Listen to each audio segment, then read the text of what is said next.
Today we're talking about managing money as a college student. This is something I understand well. When I was in college the first time 20 years ago, I did not spend well. I didn't budget. I spent frivolously. I spent all my scholarship money. I got credit cards and ran them up. These are things that will set you up later in life for failure with money. It does take a long time to dig out of some of that debt, and you don't want to start young in debt. This is my opinion.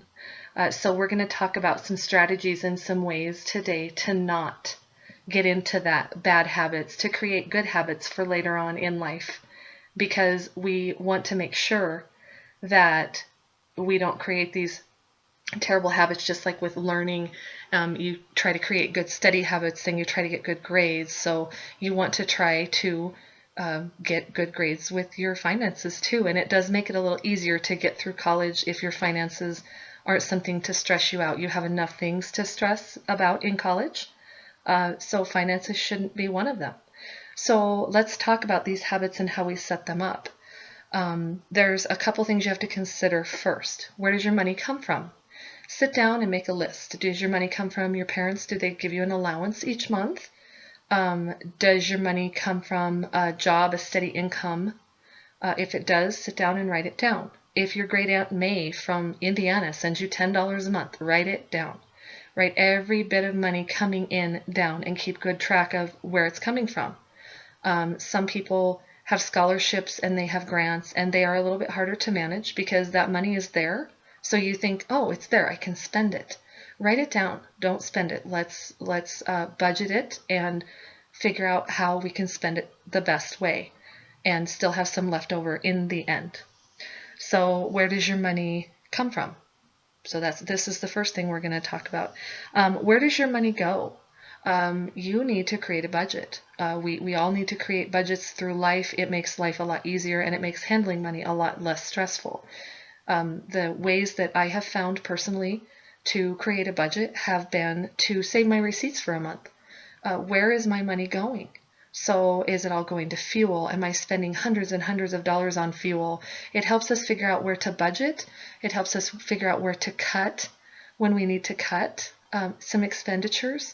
It is surprising how much you spend on things like drive-through or Starbucks or walking through the college bookstore and finding just that one little thing that might be kind of cool to have, whatever, a pen or a notebook or whatever. It's very handy to save those receipts for a month so that you can figure out where your money is going. So then we need to talk about making a budget and prioritizing that budget. Prioritizing the budget, what's the first thing we're going to look at? We're going to look at necessities. Budgeting necessities. What is a necessity? CNBC Money describes a necessity as food, shelter, and fuel. Food, shelter, and transportation.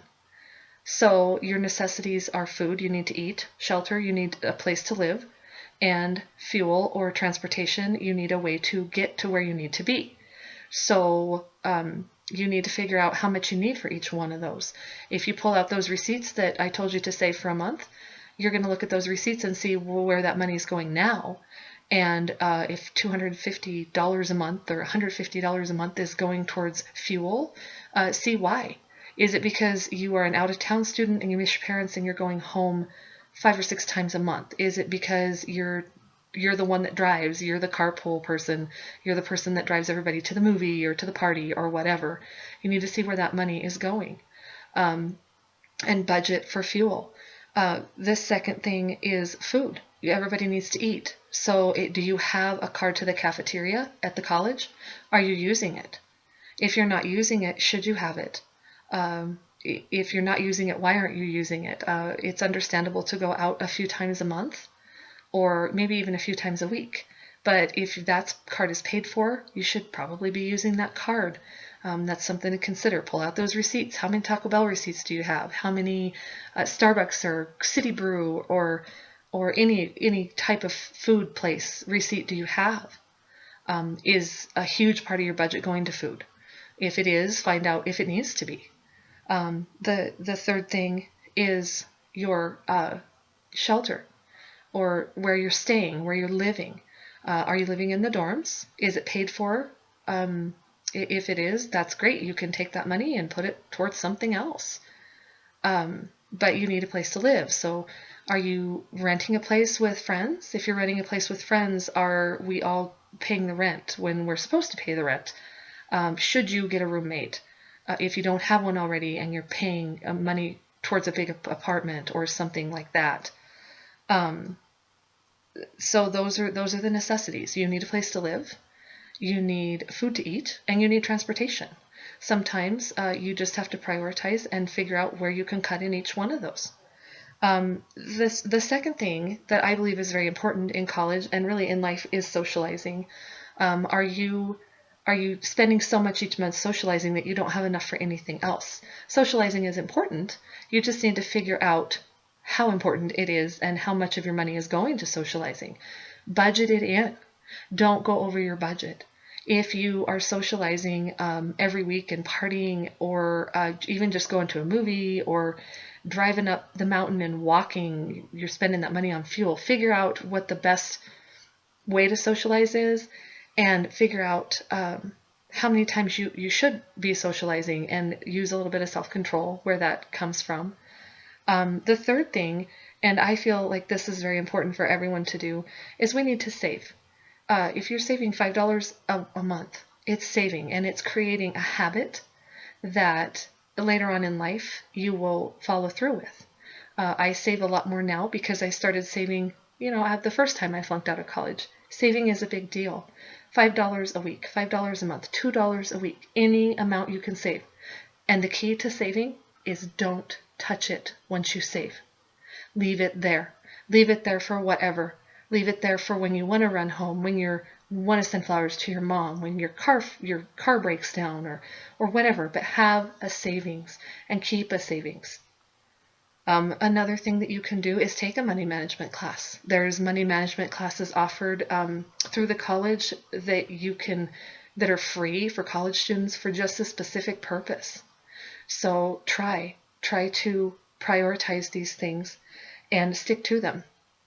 That's a big deal. Some little known facts, or maybe well known facts, CNBC Money says that 30% of all college students get their first credit card when they're in college. So 30% of all people between the ages of 18 and 25 have a credit card. 60% of those people are unable to pay those credit cards. Credit card companies prey on people that don't have any credit.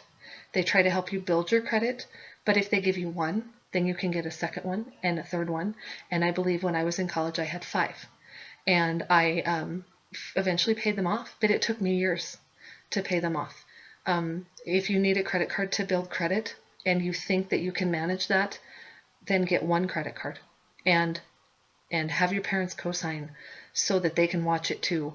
Or better yet, just don't get a credit card. That would be my suggestion, is just not to get a credit card till later in life. Credit has to be paid back at some point eventually, and it does catch up to you. And credit will follow you pretty much your whole life. So keep that into consideration too. Just in closing, good habits with money are like good habits with your studying. Everybody wants to get a straight A, and everybody wants to get great grades. And managing your money should be the same way. It should be like a class in college that you want to get through and you want to get a straight A in. So develop those great habits with your money, and you will have them forever, and you will be successful in your money management. Good luck.